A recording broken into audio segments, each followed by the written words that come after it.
My name's Austin. This is the Mopar Garage, and we build cool stuff in here.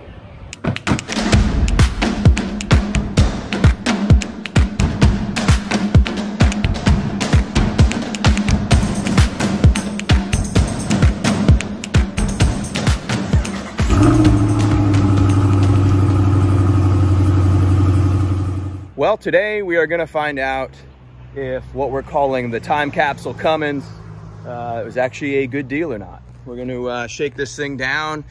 This is for those of you who haven't been following along, the first video about this truck's up here. This is my 2000 24 valve Cummins, 160,000 original miles, I think 166. Almost perfect condition truck. I mean, the closest thing I've seen to a showroom second gen in a very long time. The interior is perfect. The paint has just a little bit of patina on it, but overall looks really, really good.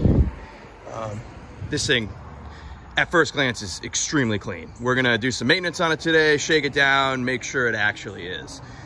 The 99 second gen, this is a 1500 gas truck, 318 with a NV 3500 5-speed in it.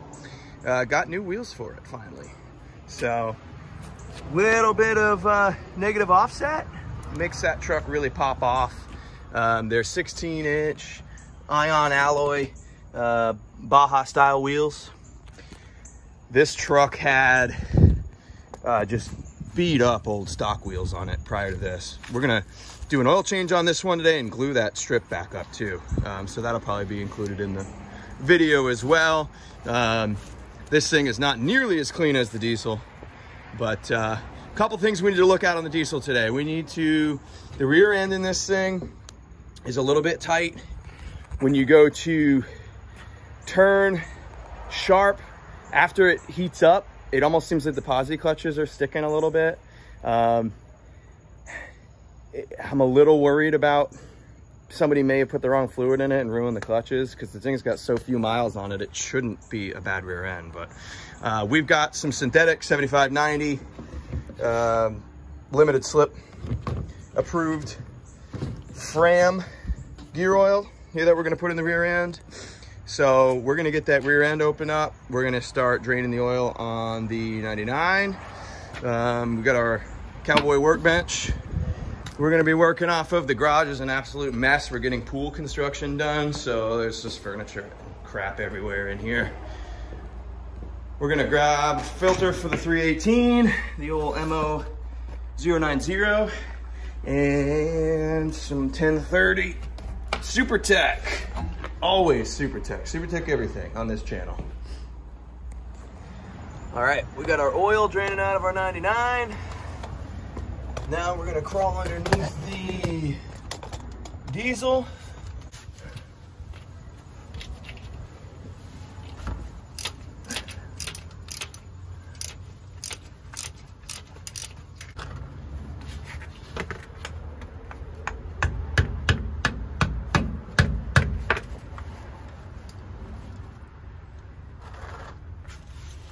Oh. Love the smell of gear oil.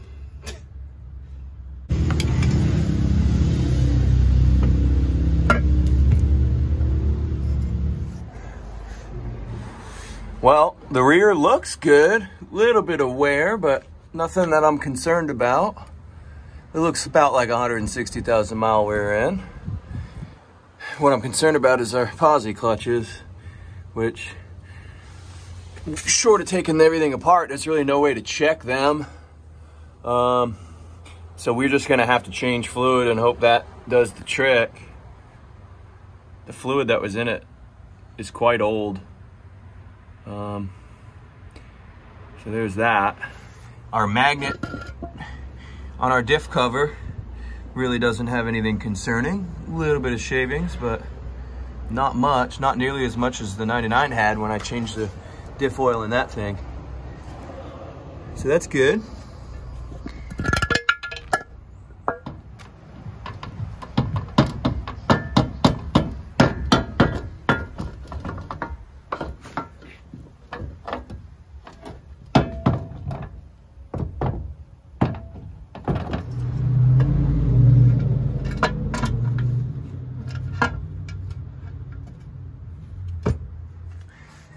Alrighty, our diff cover's tightened down.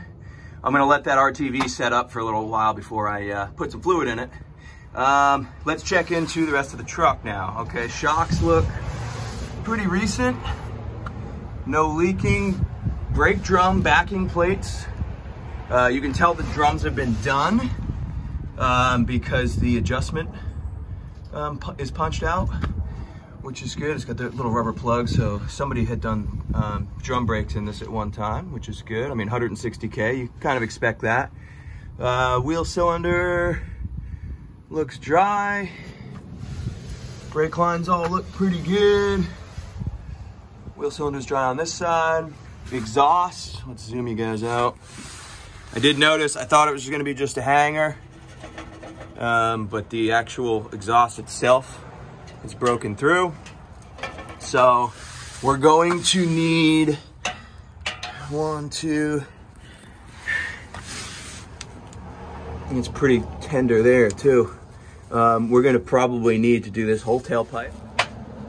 Rear sway bar ends are good. Springs look good. Shackles are all in good shape. Looked like it at one time was seeping oil from the pinion seal, but looks like it's old. So I think somebody had done the pinion in this, or the pinion seal. So that's good. If it's seeping, it's just barely. U-joints look pretty good. Center bearing.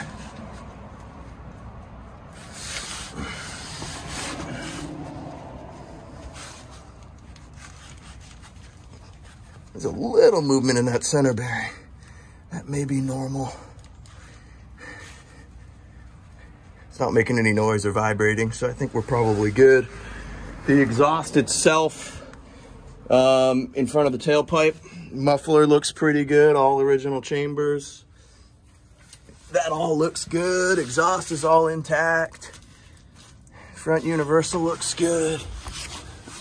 Oh, man, this thing is clean. Not a drop leaking out of the tail shaft. A little dampness on the transmission pan.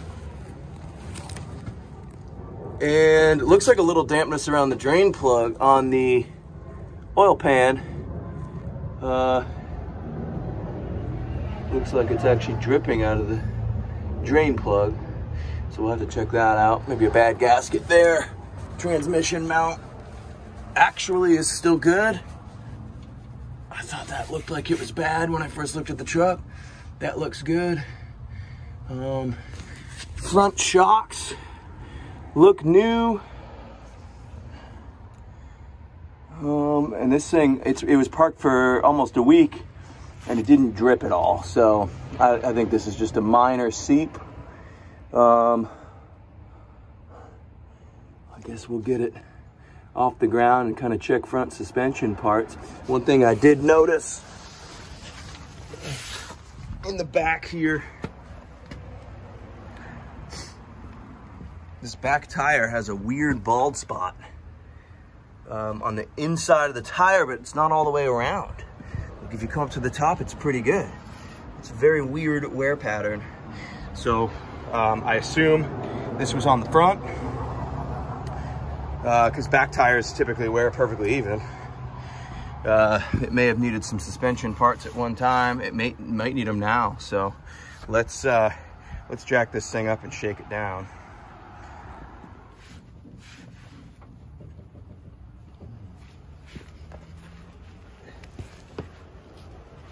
The outer tie rod end is new. The inner has some play in it right here.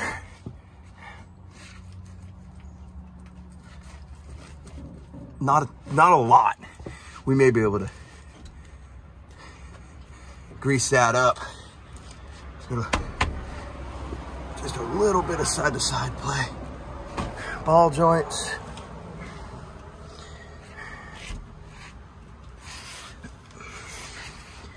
Feel pretty tight. Wheel bearing feels good. The pitman arm and the idler arm both seem really good. No play at all in that. So just that inner, and then there is no grease fitting on that. So that's maybe why it's got some play in it. It's just a slightly loose. I'd still trust it to drive the damn thing across the country though. I mean, that's really not that bad. All right, driver's side, it is showing some wear on the inside of the tire. Outer tie rod end is new. Inner, completely tight. Wow, okay. So the only front end part on the entire thing is that passenger side tie rod, inner tie rod end. Ball joints are tight. There is a little weird little, oh damn, that rim's been repaired. Huh, okay, interesting. It's holding there, doesn't vibrate. Huh. Sway bar is good, end links are good. This heat shield right here, I don't know if it's missing a bolt or what, but this truck has had a, as you're driving it, you hear that, you hear a heat shield. Well, I thought it was a heat shield on the transmission or something, but it's actually this guy, or a dust shield for the brakes. Okay, so that's what that noise is. That's good to know. Tie rod, or the ball joints feel good on this side as well. Yep, no play at all. Wheel bearing feels good. Wow, all this thing needs is a tailpipe. Incredible. All right, it's the next day. I let the RTV set overnight so that we could throw some fluid in it. I just put some fluid in it. We're gonna take this thing for a little drive, get the rear end good and heated up, and then we'll do some sharp turns with it. And hopefully it's not kind of binding anymore, we'll see.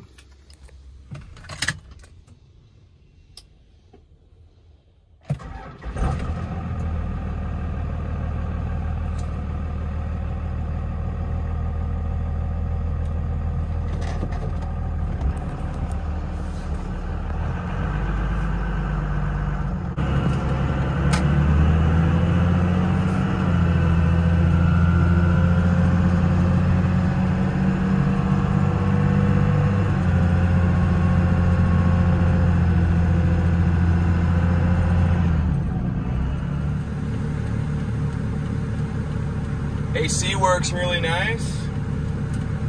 You don't see that a whole lot in these second gens. Yes, we still need AC in October in South Carolina.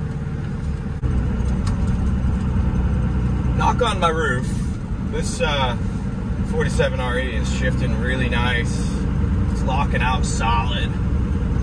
It doesn't feel like it's been rebuilt because the shifts are smooth.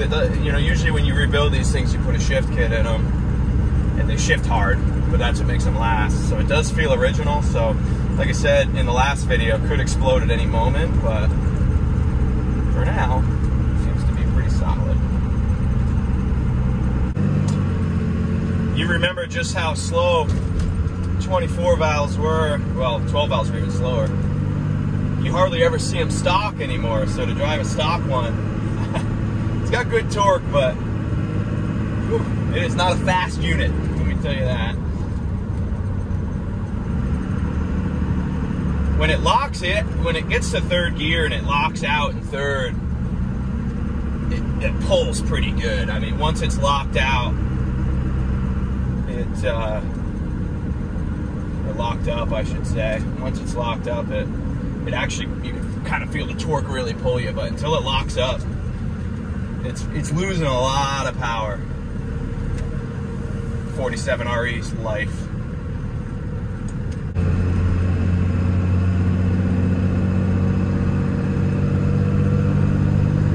Come on, baby. There we go. Now it's got power. It's funny, second gear, it just has no power.